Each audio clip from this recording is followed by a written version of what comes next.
Hello दोस्तों, स्वागत है आप सभी का हमारे आज के वीडियो में। तो इस वीडियो में अपन देखने वाले हैं जो कि हमारे जुलाई शिफ्ट के पेपर हुए थे। उसमें अपन कुछ क्वेश्चंस देखेंगे जिनके अंदर आप लोग शॉर्ट ट्रिक्स अप्लाई कर सकते थे। और ये शॉर्ट ट्रिक्स अगर आप अप्लाई करते हैं तो आप क्वेश्चन को 10 से 20 सेकंड के अंदर इजीली सॉल्व कर सकते हैं। और जब आप इन क्वेश्चंस में यार टाइम सेव करते हैं तो आप जो है बाकी क्वेश्चंस में आराम से मतलब टाइम इन्वेस्ट करके उन्हें और अच्छे से कर सकते हैं। अब जैसा कि यार हम लोग जानते हैं कि मैथ्स जो है थोड़े टाइम से लेंदी आ ही रहा है, तो जरूरी हो जाता है कि मैथ्स में हम अपनी स्पीड जो है अच्छी रखें। साथ ही साथ अगर आप इस चैनल पे नए हैं और आपने अभी तक के जो मैंने पुराने शॉर्ट ट्रिक के वीडियो अपलोड किए वो नहीं देखे तो आप उन्हें जाके भी चेकआउट करिए। ठीक है, तो फेब अटेम्प्ट के जो आपके पेपर्स हुए थे, देन मार्च अटेम्प्ट के जो पेपर्स हुए थे, उनके लिए अलग अलग प्लेलिस्ट तैयार करके रखिए। तो इनके शॉर्ट ट्रिक्स पूरे अच्छे से निपटा लीजिए, क्योंकि एनटीए कई बार क्या होता है क्वेश्चन को रिपीट कर देता है, थोड़ी बहुत लैंग्वेज इधर उधर चेंज कर देता है, कुछ नंबर्स इधर उधर कर देता है और क्वेश्चन सिमिलर से आ जाते हैं। तो अगर आपको कॉन्सेप्ट और शॉर्ट ट्रिक उसके पीछे का पता चल गया तो वो क्वेश्चन आपसे इजीली हो जाएगा।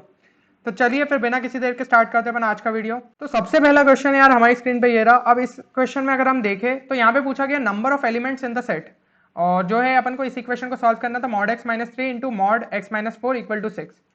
तो नॉर्मल स्टूडेंट्स कैसे अप्रोच से जाते हैं, वो लोग तीन केस मान लेते हैं। सबसे पहला केस मान लिया कि x greater than equal to four, then zero से लेकर फोर के बीच में अगर x है और x less than equal to zero, और इसके मदद से फिर अपनी जो इक्वेशंस बनाई क्वाड्रेटिक इक्वेशन उनको सॉल्व कर करके जो है आंसर निकाला। बट आप देख रहे हैं ये अप्रोच काफी लंबा हो जाएगा। तीन बार क्वाड्रेटिक इक्वेशन बनाओ, तीन बार रूट्स फाइंड करो और उस हिसाब से देन चेक करो कि कौन से रियल है। तो जब भी इस टाइप के क्वेश्चन अपन से पूछे जाए जिसके अंदर अपन को x की जो है वैल्यू निकालने की जरूरत नहीं है, यहाँ पे क्योंकि पूछे नंबर ऑफ एलिमेंट्स, तो अपन को किस अप्रोच से जाना चाहिए, अपन को ग्राफिकल अप्रोच से जाना चाहिए। अब ग्राफिकल अप्रोच किस हिसाब से लगेगा, तो यहाँ पे अपन देख सकते हैं कि इसको अपन लिख लेते हैं यहाँ पे mod x minus four equal to six upon mod x minus three. तो एक बार अलग से इसका ग्राफ प्लॉट कर लो, इसका ग्राफ प्लॉट कर लो, और दोनों कितनी बार इंटरसेक्ट कर रहे हैं उससे अपना जो है आंसर आ जाएगा। तो अपन इसका ग्राफ जो है प्लॉट कर लेते हैं। ठीक है, तो सबसे पहले अपन मॉड एक्स माइनस फोर का कर लेते हैं। अब मॉड एक्स माइनस फोर का कैसा होगा, तो यहाँ पे वन टू थ्री और ये फोर, इसी तरीके से यहाँ पे वन टू थ्री फोर। तो वैसे तो रफ ही चाहिए, पर ठीक है अपन थोड़ा सा ट्राई कर लेते हैं अच्छे से बन जाए। तो ये हो गया अपना मॉड एक्स माइनस फोर का। Then six upon mod x minus three. तो अपन को ये पता है अगर मैं यहाँ थ्री डालूंगा और माइनस थ्री डालूंगा तो अपन को इन्फिनिटी मिलेगा, यानी कि अपन को क्या कर देना चाहिए, ये पॉइंट्स तो अलग से यहाँ पे ऐसे हिसाब से लाइन अपन ने ड्रॉ कर ली, और ये अपना ग्राफ ही है तो इसको अपन ने इस तरीके से बना दिया। देन यहाँ पे माइनस थ्री, तो ये वाला पॉइंट इस तरीके से बन गया। अब अपन को इसका जो ग्राफ बनाना है, तो इसका ग्राफ किस तरीके से बनेगा, अगर आपको नहीं समझ में आ रहा है तो आप क्या करिए, कुछ एक एक पॉइंट्स डाल के अपन को समझ में आ जाएगा। ठीक है, क्योंकि अपन को पता है कि यहाँ पे इस लाइन के तो है इन्फिनिटी जैसे ही बनेगा, तो बीच में किस तरीके से ग्राफ बनना चाहिए वो अपन एक बार देख लेते हैं। तो एक्स की जगह अगर जीरो डालता हूं तो वो अपन को क्या वैल्यू दे रहा है, वो अपन को दे देगा माइनस टू। यहाँ पे माइनस टू हो गया। एक्स की जगह वन डाला तो वो अपन को क्या दे रहा है, माइनस थ्री। ये इस तरीके से, ऐसे ही एक्स की जगह माइनस वन डाला तो वो भी अपन को माइनस थ्री दे रहा है, यानी कि ये ग्राफ कुछ इस तरीके से बन जाएगा। यहाँ पे हो गया अपना। देन यहाँ पे किस तरीके से बनेगा, तो यहाँ पे अगर अपन बात करें, अब आपको यार ये पता है कि ये कहीं वो जो है अपना रेक्टेंगुलर हाइपरबोला जैसा है, तो ये जो अब ग्राफ रहेगा ना ये इस तरीके से आएगा।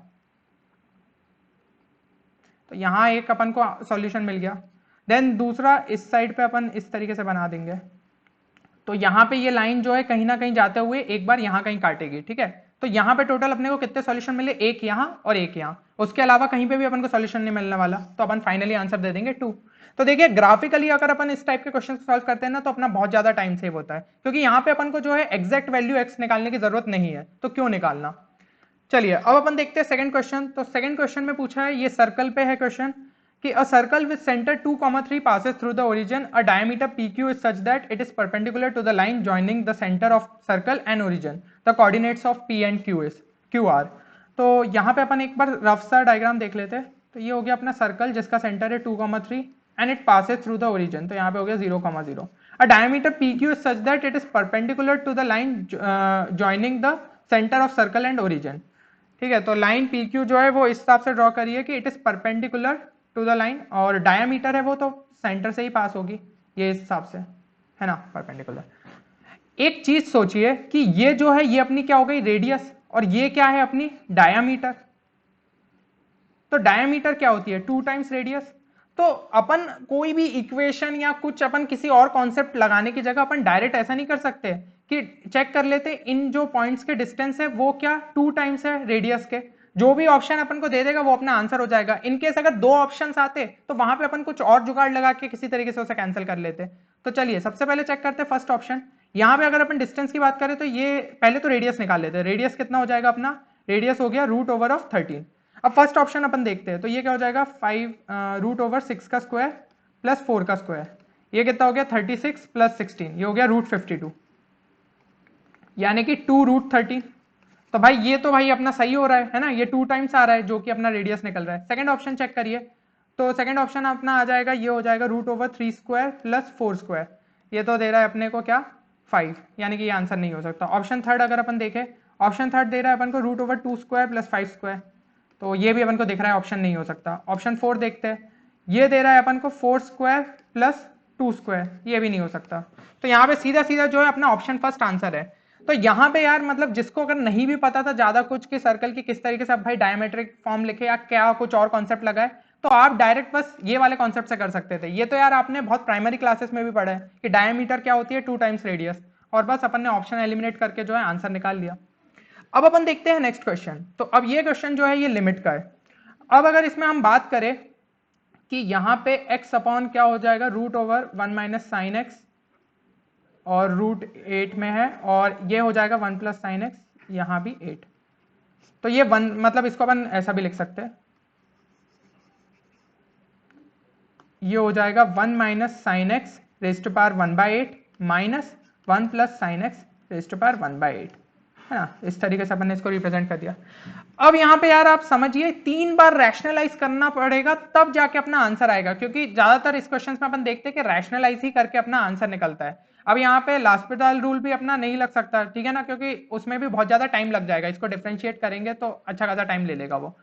तो क्या कर सकते हैं अपन, आपने बाइनोमियल में एक कॉन्सेप्ट पढ़ा होगा अप्रोक्सीमेशन वाला, उसमें क्या होता है 1 plus x raise to power n का जब अपन करते हैं और अगर x जो है वो 1 से बहुत ही ज्यादा छोटा है तो अपन उसको क्या लिख सकते हैं 1 प्लस एन एक्स। ये आपने अप्रोक्सीमेशन पढ़ा होगा।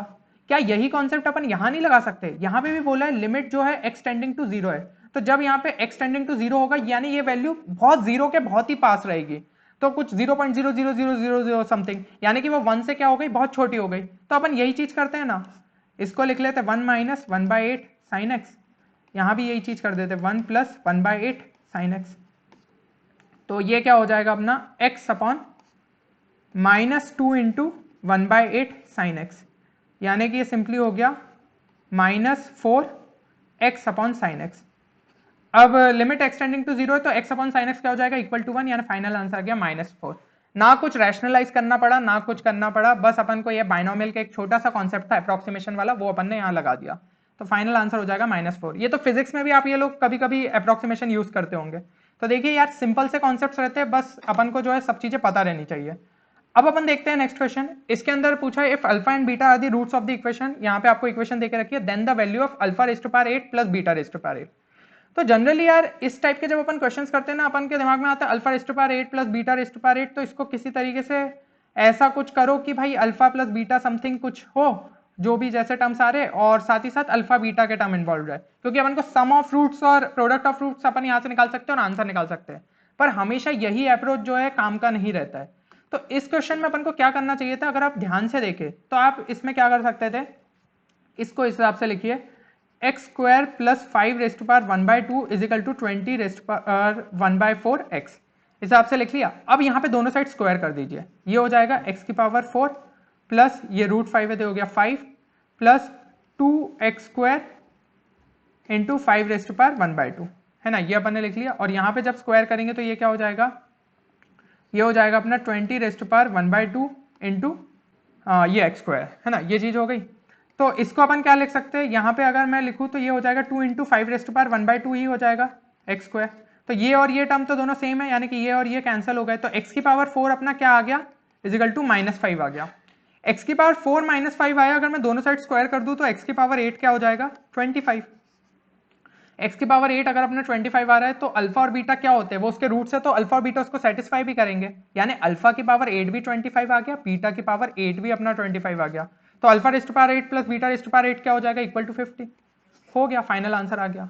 अब जो स्टूडेंट्स सोचिए वो इस तरीके से जाएंगे कि भाई इसमें कुछ ऐसी प्रॉपर्टी लगाते हैं किसी तरीके से अल्फा प्लस बीटा और उसके टर्म्स में लाते हैं परफेक्ट स्क्वायर वाले टेक्निक से, तो सोचिए वो अपना कितना टाइम वेस्ट करेंगे। आप इस अप्रोच से जाएंगे तो आपका जो है सॉल्यूशन कितने जल्दी आ सकता है।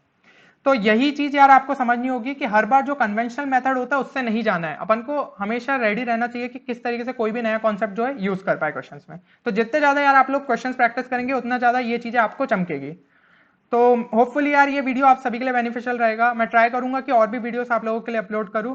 तो फिर मिलते हैं अगले किसी नए वीडियो में नए शॉर्ट ट्रिक कॉन्सेप्ट या स्ट्रेटेजी के साथ।